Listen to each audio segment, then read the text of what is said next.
how much risk should you take for your investments? Like the risk that I'm taking now. Buwis Buhay vlog begins now.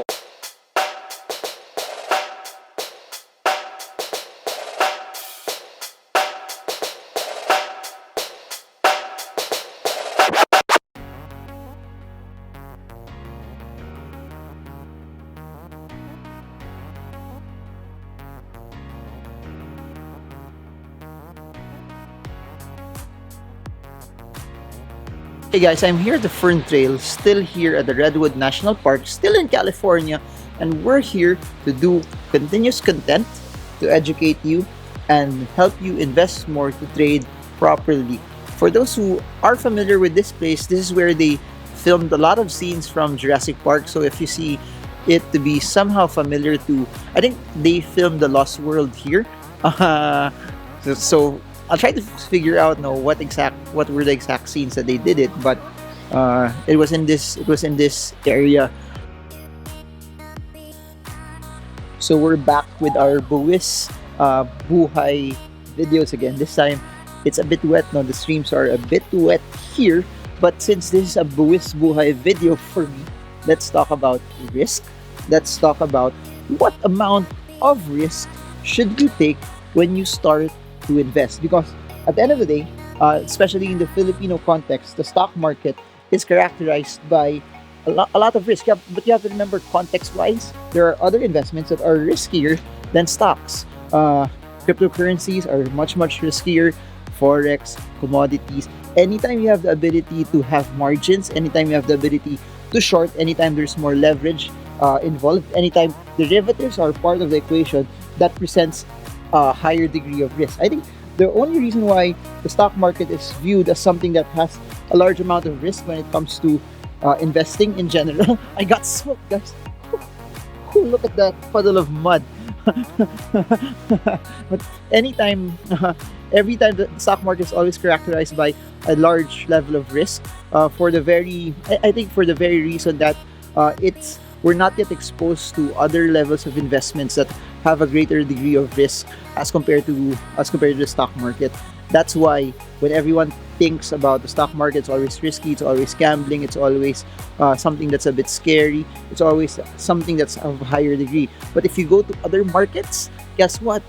There are other tools, other investments, other avenues that are riskier than the stock market itself. So I'm gonna try to cross this.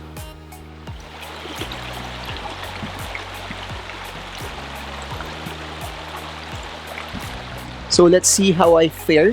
I don't know the amount of risk this will have, plus my camera also. I hope it doesn't get wet, it doesn't get soaked, because this is not waterproof. But para sa vlog, we will do it. So let's see. I'll keep it flowing, recording throughout this entire process. So let's see.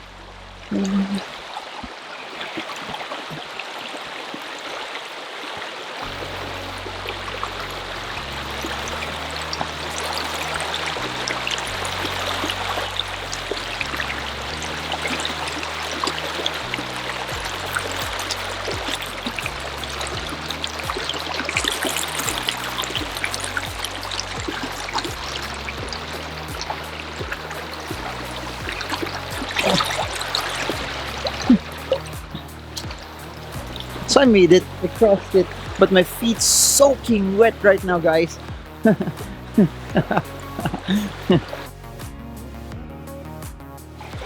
I'd say, no, in terms of risk, as compared to all of those asset classes, commodities, derivatives, cryptocurrencies, forex, the stock market is of a lesser degree of risk. That's why I keep telling people that the stock market is one of the greatest investments that no one ever uses, no one ever talks about, because people are scared about what it is. But guess what, guys? It's not as risky as what you think it is. There are still other investments that are of greater risk than the stock market. It's just that in the Philippines, our entire context and narrative is that people want those safe and secure investments. That's why there's a large amount of money in time deposits, savings accounts, and there's a lot of people buying real estate. Nothing wrong with that. But what I want to encourage you on is this. Put a certain amount of calculated risks out there. Put a certain amount that you can tolerate. That even if it drops, you're supposed to be okay. It's not about if it's risky or not. It's about what risk can you tolerate, and what amount of money should it drop that you're supposed to be okay. Meaning, even if you buy a wrong stock and it drops, say 20%, 10%, 5%, or you lose 30% of your money, if in based on your risk tolerance and based on you having other investments that if it's okay that drop and it's something that you can tolerate, then you should go. Another way to look at it is this: if you have 2 million pesos that you want to invest on top of, say, you have 2, 3, 4 million in the bank, that's hedging you and protecting you, giving you a level of cash. uh you invest that amount. Even if you invest 10-20% of that amount, and then that remaining 10-20% still drops in value, guess what? You're supposed to be okay still. Why? Because you have a level of cash and you did not invest the full position of it in the markets. So that's how you can also protect yourself from risk. You need to have a large amount of cash, and you need to diversify and only put a certain amount that you can tolerate as well. And that's been my style, no? Through the years. As I've been more aggressive, I've been also storing as much cash as I can and as often as possible.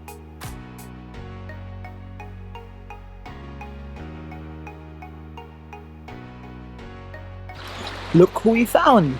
Is it good there? Huh? Is it good? It's okay. Is it worth going to? There's like a big thing over there. Should I go? Sige, I can. I'll give this to you first, or wag na. I found a way to move to cross without getting wet Kanina. Oh, really? The Yeah. one on the side? Yeah. No. Oh, pwede. Somewhere there. Oh, there's a way here. I can pass here. I'll pass here na lang. Or should I pass here? Or is it riskier there or here? What's riskier? Easier here. So I'll go at the path where there's less risk. So sometimes you will have an option where there's a more riskier avenue versus one that's lesser risk. So you always go with what you tolerate. So similar to this one could be more fun or more enjoyable, but I try to go this path that has lesser risk in terms of me getting wet. So let's see. We won't cut this. Let's try.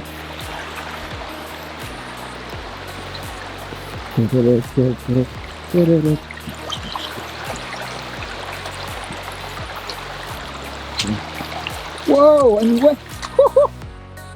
It's so cool. Got to. So. Woo! No, I got wet lang, but I'm fine. So, anyways, yeah. So what happened there was I got wet, but it was a risk that I could tolerate. That's why it's all about what's the amount of risk that you can tolerate, regardless of what you're doing, where you're headed, and you can apply this to any investment that you want. It could be that's why I even invest in cryptocurrencies, because the amount that I put there is something that I can tolerate. That even if it goes to zero, I'm fine with it. And I guess that's what I want to share to all of you. You always put an amount that you can tolerate, regardless of if it goes to zero, it goes to nothing, that you're supposed to be okay.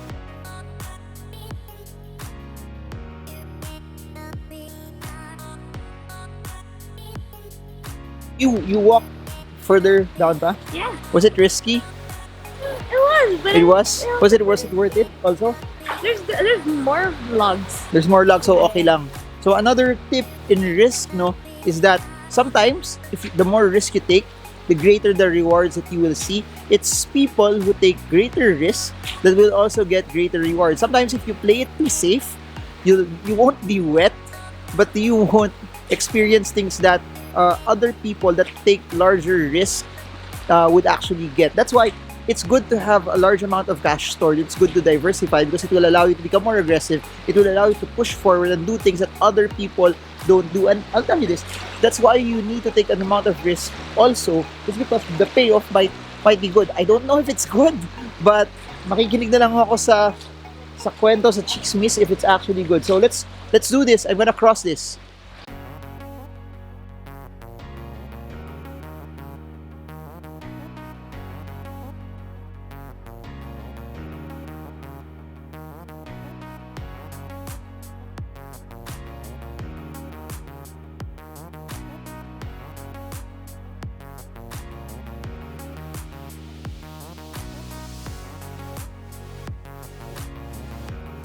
You went up here? Yeah. Talaga? Well, I went around actually. I went under it. Yeah.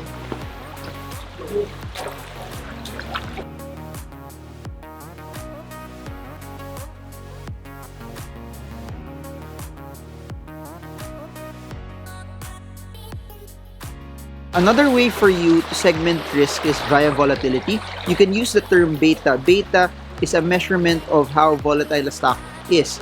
A beta above 1 is more volatile, a beta below 1 is less volatile. So if you want to trade more volatile stocks, just go for the ones with larger beta if you are a risk taker. If you are a person who does not want to take larger risks, just get stocks with lesser beta. So if you want to buy stocks that are bouncing fast and also are retracing faster, stocks with higher beta will do those swings for you, and that's how you can trade and move markets at certain fashions. More volatile stocks will give you greater risk, but it will give you more trading opportunities as well.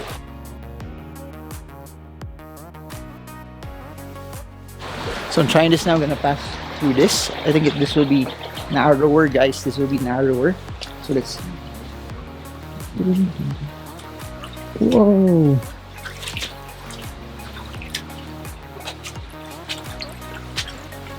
Guys, this was where Jurassic Park was shot, guys. Whoa.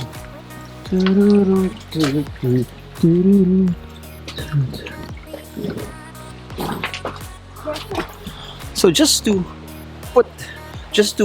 help you put everything in order, always go for an amount of risk that you can tolerate. Never go for something that you can never tolerate, no matter how big the rewards are. I just want to encourage you. People always go for the ones that have larger returns, but if you go for the larger returns, that will give you the larger amount of risk. So never get blinded by the amount of gains that you would want to get.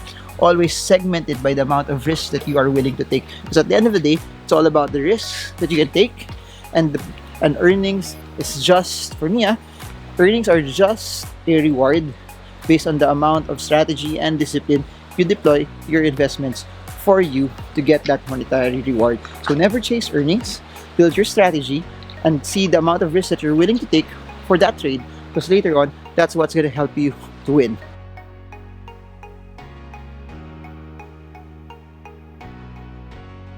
Whoa! Yvonne, are you high risk, low risk? No risk. Low risk. Why are you low risk? Because I don't like risk. Huh?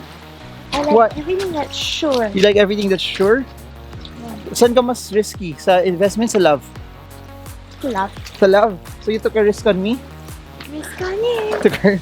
Okay, so we're ending the vlog here. This is where I ended up. Okay, so this is where you stopped. So since Yvonne stopped here, I'm stopping this video about risk here. So just go with what you can tolerate. Never focus on what you can earn. Go based on the risk that you can get, because earnings are just a byproduct of the risks that you can take. So I guess that's it for now. This is Marvin Germo from Fern Canyon, where Jurassic Park was filmed in Redwood National Park in California. Prairie Creek. Prairie Creek. I hope this video helps you trade well, trade strong, trade smart. See you all again soon, guys, and God bless you all. Bye-bye.